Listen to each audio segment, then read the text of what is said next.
Magandang araw! Ang ating aralin ngayon sa edukasyon sa pagpapakatao ay natatangi kong kakayahan, pauunlarin ko.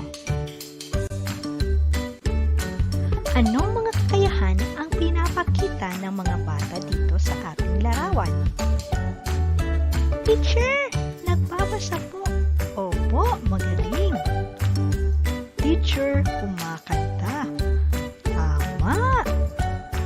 Teacher, naglalaro po ng basketball. Magaling. Teacher, tumutugtog ng gitara. Kay husay mga bata. Dito naman po, ano-ano ang pinapakita nila? Teacher, nagsusulat po. Tama. Teacher, pinta po. Mahusay. Dito po. Teacher, sumasayaw po ang bata. Magaling mga bata. Ano sa mga larawang ito ang kaya mo nang gawin? Tingnan at pansinin ang mga larawan. Teacher, ako po kaya ko na po maglinis. Mahusay, tinutulungan mo na ang inyong mga magulang. Alin po ang kaya niyo po dito gawin? Teacher, ako po tumutulong pa lang po sa pagluluto. Hindi ko pa po kayang magluto ng mag-isa. Opo, okay lang po yan. Ang importante, natututo na kayo unti-unti na mga gawaing bahay. Teacher, ako din po, tumutulong lang po kay Mama sa paglalaba po. Mahusay! Ano ang iyong damdamin kapag hindi mo kaya ang isang gawain? Teacher, nalulungkot po ako. Opo, tayo po ay nalulungkot kapag hindi natin kaya ang isang gawain. Ano ang mararamdaman mo kapag kaya mo gawin ang ipinapagawa sa iyo? Teacher, masaya po ako. Opo, tayo ay masaya kapag kaya natin ang isang gawain. Ano ang dapat mong gawin kapag hindi mo kaya o nahihirapan ka sa mga gawain sa bahay o sa paaralan? Teacher, nagpapatulong po ako. Tama, ano pa po? Teacher, nagpapaturo din po ako. Opo. Ano naman po ang dapat mong gawin kapag mahina ka sa isang bagay? Halimbawa, hindi ka pa masyadong marunong magbasa o magsulat. O hindi ka rin masyadong marunong umawit o sumayaw. Pero may pinapagawa ang iyong guro sa iyo. Natungkol dito, ano po ang dapat mong gawin? Teacher, magsasanay po ako at magpapaturo. Tama, ano po? Teacher, gagawin ko pa rin po sa abot ng aking makakaya. Kahit po nahihirapan po ako. Susubukan ko pa rin po. Mahusay mga bata. Tama ang inyong mga ginagawa.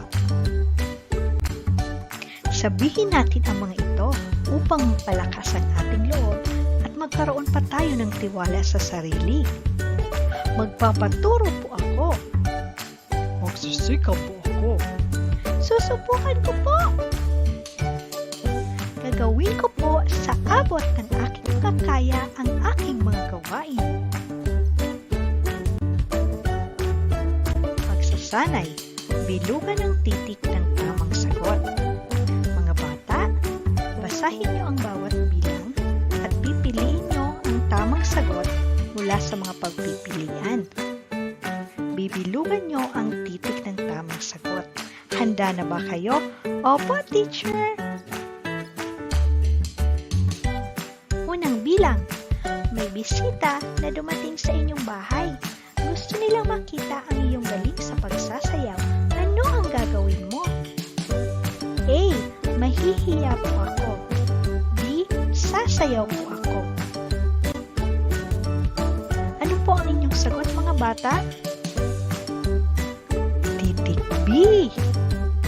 Sasayaw po ako. Galing. Pangalawang bilang. Nasanay ka umawit dahil sasali ka sa paligsahan. Ngunit pumiyok ka sa kalagitnaan ng iyong pag-awit. Ano ang gagawin mo? A. Itutuloy ko po ang pag-awit. B. Aalis po ako at iiyak. Ano po ang inyong sagot, mga bata? Titik A. Itutuloy ko po ang pag-awit. Mahusay. Pangatlong bilang. Natalo ka sa isang laro na sinalihan mo. Ano ang gagawin mo? A. Aawayin ko po ang nanalo. B. Tatanggapin ko po na hindi ako nanalo. Ano po ang tamang sagot, mga bata? Titik B. Tatanggapin ko po na hindi ako nanalo. Magaling. Pang-apat na bilang. Nahihirapan ang kaklase mo sa pagsulat ng titik A. Ano ang gagawin mo? A. Tuturuan ko po siya sa pagsulat. B. Hindi ko po siya papansinin. Ano po ang tamang sagot? Titik A. Tuturuan ko po siya sa pagsulat. Magaling! Pang-5.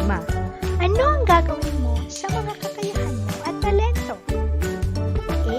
Ipagyayabang ko po at ipagdadamot. B. Ibabahagi ko po ito at pauunlarin. Ano kaya ang tamang sagot, mga bata? Titik B. Ibabahagi ko po ito at pauunlarin. Kayo husay, mga bata. Tandaan, ang bawat batang tulad mo ay may kakayahan. Kakayahan ang tawag sa mga bagay na kaya mong gawin. Dapat may tiwala ka sa iyong sarili para mas lalo mo pang mapaunlad ang iyong mga taglay na talento at kakayahan.